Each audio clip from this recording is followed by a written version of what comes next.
Radio Manipal ಅರ್ಪಿಸುತ್ತಿದೆ ಕಾರ್ಯಕ್ರಮ ಪುರಾಣಾಮೃತ. ಪೌರಾಣಿಕ ಪಾತ್ರ ಜೀವನ ಸೂತ್ರ. ಈ ಕಾರ್ಯಕ್ರಮವನ್ನು ನಡೆಸಿಕೊಡಲಿದ್ದಾರೆ ಉಪನ್ಯಾಸಕರಾಗಿರುವ ಮುಂಡಾಜೆ ಕುಮಾರೇಶ್ವರ ಭಟ್.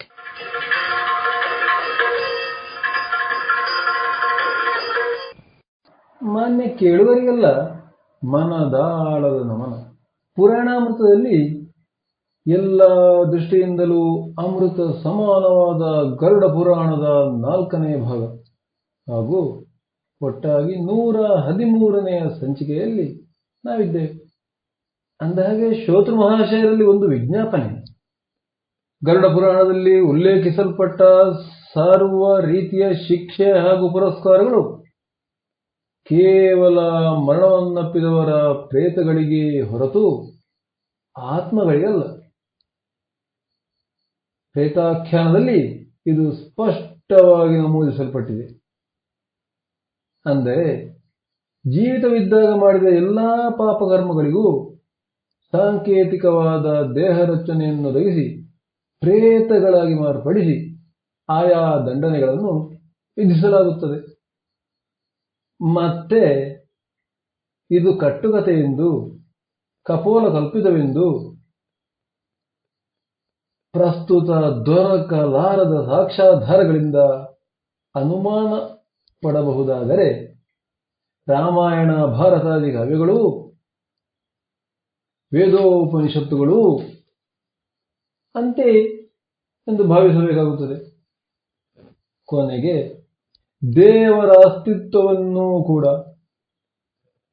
ಆದ್ದರಿಂದ ಶಂಕೆಗೆ ಇಲ್ಲಿ ಆಸ್ಪದವಿಲ್ಲ. ನಂಬಿಕೆ, ವಿಶ್ವಾಸ ತನ್ಮೂಲಕ ರುಜು ಮಾರ್ಗದಲ್ಲಿ ಬದುಕನ್ನು ಸಾರ್ಥಕಗೊಳಿಸುವಲ್ಲಿ, ನಮ್ಮ ಧ್ಯೇಯವನ್ನು ಉತ್ತೇಜಿಸುವಲ್ಲಿ ಈ ಗರುಡ ಪುರಾಣ ನೆರವಾಗುತ್ತದೆ.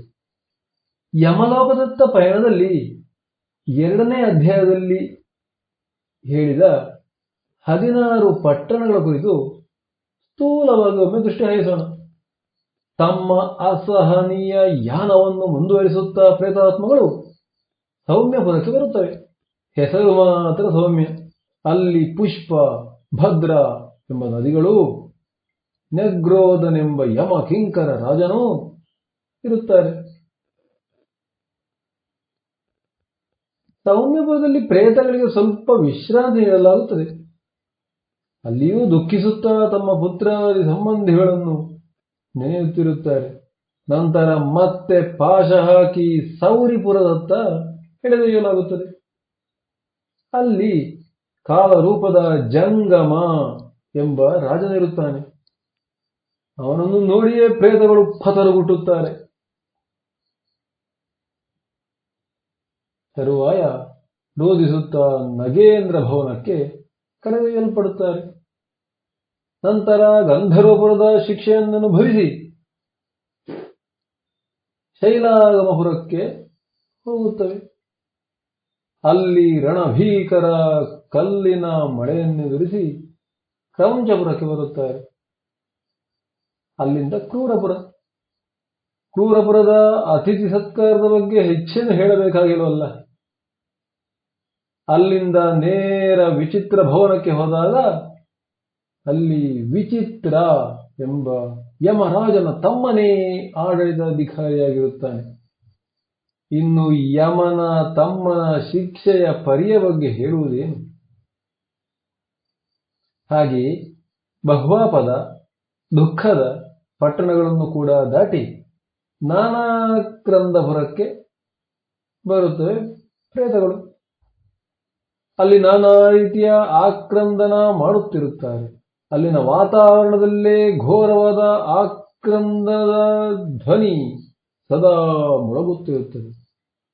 ನಂತರ ಸುತಪ್ತ ಭವನ ನೋಡುತ್ತಾರೆ. ಬೆಂಕಿ ಮಳೆಯಿಂದ ಅತಿಯಾಗಿ ಕಾಯ್ದ ಕಾರಣ ಇದನ್ನು ಸುತಪ್ತ ಭವನ ಎನ್ನುತ್ತಾರೆ. ರೌದ್ರರು, ಭಯಂಕರ ಸ್ವರೂಪಿಗಳು ಇರುವ ರೌದ್ರಪುರ ದಾಟಿ ಪಯೋವರ್ಷಣ ನಗರ ಹಾಯ್ದು ಶೀತಾಢ್ಯಪುರ ತಲುಪುವರು. ಅಲ್ಲಿ ಸದಾ ಮಂಜು ಬೀಳುತ್ತಿರುತ್ತದೆ. ತಾಳಲಾರದ ಹೆಪ್ಪುಗಟ್ಟುವ ಪರಿಸರ. ನಂತರ ಕೊನೆಯದಾಗಿ 16ನೆಯ ಬಹುಭೀತಿಪುರಕ್ಕೆ ಪ್ರೇತಗಳನ್ನು ಒಯ್ಯಲಾಗುತ್ತದೆ.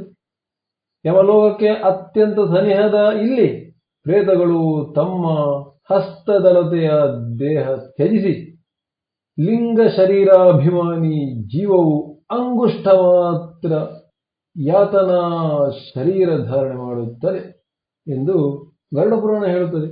ಈ 16 ಪಟ್ಟಣಗಳಲ್ಲಿ ಸಾಗುತ್ತಿರುವಾಗ ಆಕ್ರಂದಿಸುತ್ತಿರುವ ಶರೀರಾಭಿಮಾನಿ ಜೀವರಿಗೆ ಯಮ ಕಿಂಕರರು ನಿರಂತರವಾಗಿ ವಿವಿಧ ಶಿಕ್ಷೆಯ ಜೊತೆಗೆ ಉಪದೇಶವನ್ನು ಮಾಡುತ್ತಾರೆ.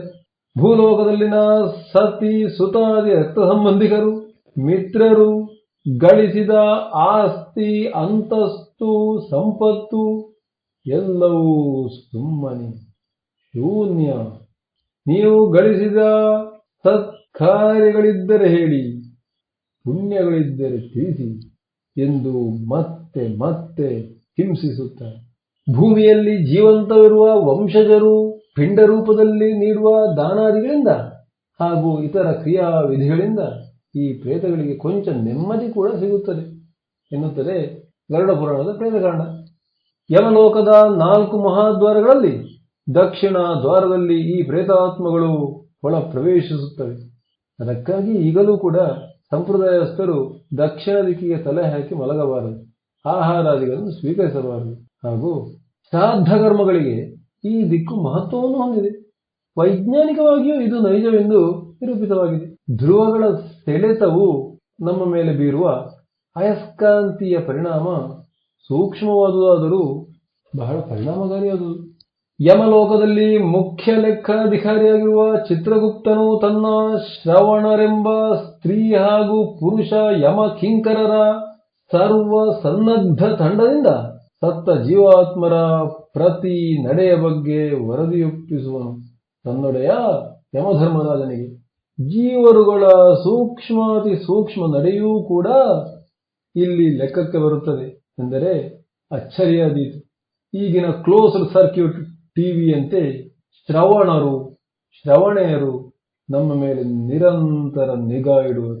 ಅದರಲ್ಲೂ ಮಹಿಳೆಯರಿಗೆ ಮತ್ತು ಪುರುಷರಿಗೆ ಪ್ರತ್ಯೇಕವಾಗಿ ಈಗಿನ ಮಹಿಳಾ ಪೊಲೀಸರಂತೆ. ಪಾಪಿಗಳಿಗೆ ದರ್ಶನವೀಯುವ ಯಮನ ರೂಪವು ಅತ್ಯುಗ್ರವಾಗಿರುತ್ತದೆ ಎಂಬ ನಿರೂಪಣೆ ಗರುಡ ಪುರಾಣದಲ್ಲಿದೆ. ದೊಡ್ಡ ದೇಹದ ದಂಡಧಾರಿಯಾಗಿ ಎತ್ತಿನ ಮೇಲೆ ಕುಳಿತು ಪ್ರಳಯ ಕಾಲದ ಮೋಡದಂತೆ ಗರ್ಜನೆಯ ಧ್ವನಿಯನ್ನು ಹೊಂದಿ ಕಡುಗಪ್ಪು ಕಾಂತಿಯನ್ನು ಹೊಂದಿರುವನು.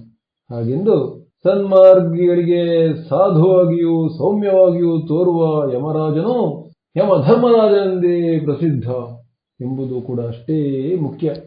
ಸಮಗ್ರ ವಿಚಾರಣೆಯ ನಂತರ ಪಾಪಾತ್ಮರನ್ನು ಚಂಡ ಪ್ರಚಂಡರೆಂಬ ಯಮನ ಪ್ರಮುಖ ದೂತರ ನೇತೃತ್ವದಲ್ಲಿ ನರಕದ ನಿರ್ದಿಷ್ಟ ಪ್ರದೇಶದಲ್ಲಿರುವ ಶಾಲ್ಮಲಿ ಎಂಬ ಬೆಂಕಿ ಕಾರುವ ಬೃಹತ್ ವೃಕ್ಷಕ್ಕೆ ತಲೆಯೆಳಗು ಮಾಡಿ ಸಂಕೋಲೆಗಳಿಂದ ನೇತಾಡಿಸಿ ಹೊಡೆಯುತ್ತಿರುತ್ತಾರೆ. ಈ ಸಂದರ್ಭ ಅಂಗುಷ್ಟ ರೂಪದ ಪ್ರೇತಗಳ ಕಾಯವನ್ನು ಹಿಗ್ಗಿಸಲೂ ಯಮಕಿಂಕರರು ಸಮರ್ಥರು ಎಂಬುದನ್ನು ನಾವು ಗಮನದಲ್ಲಿಡಬೇಕು. ಯಾಕೆಂದರೆ ಯಾತನೆಯನ್ನು ಪೂರ್ತಿ ಅನುಭವಿಸಬೇಕಲ್ಲ.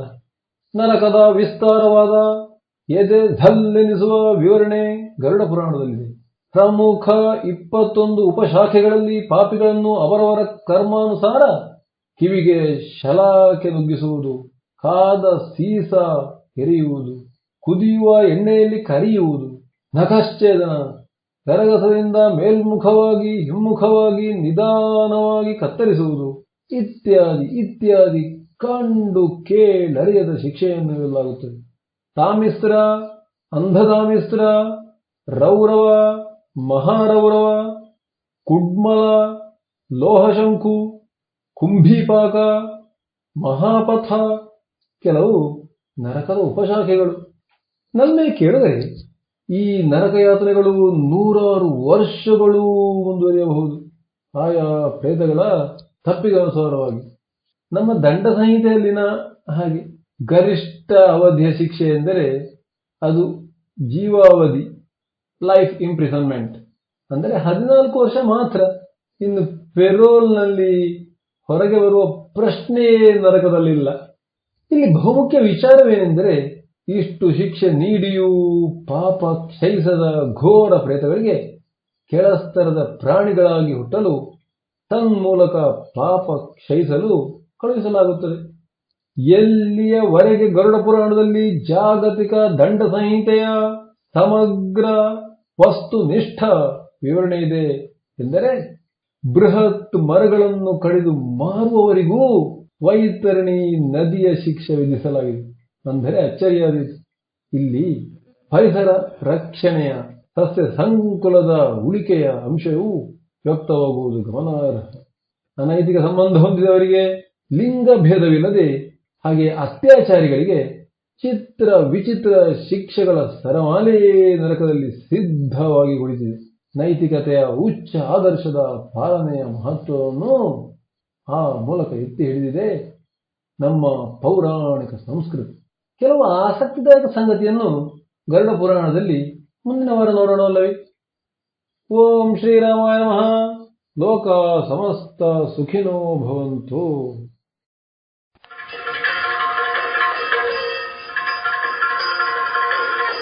ಪುರಾಣಾಮೃತ ಪೌರಾಣಿಕ ಪಾತ್ರ ಜೀವನ ಸೂತ್ರ. ಈ ಕಾರ್ಯಕ್ರಮವನ್ನು ನಡೆಸಿಕೊಟ್ಟವರು ಉಪನ್ಯಾಸಕರಾಗಿರುವ ಮುಂಡಾಜೆ ಕುಮಾರೇಶ್ವರ ಭಟ್.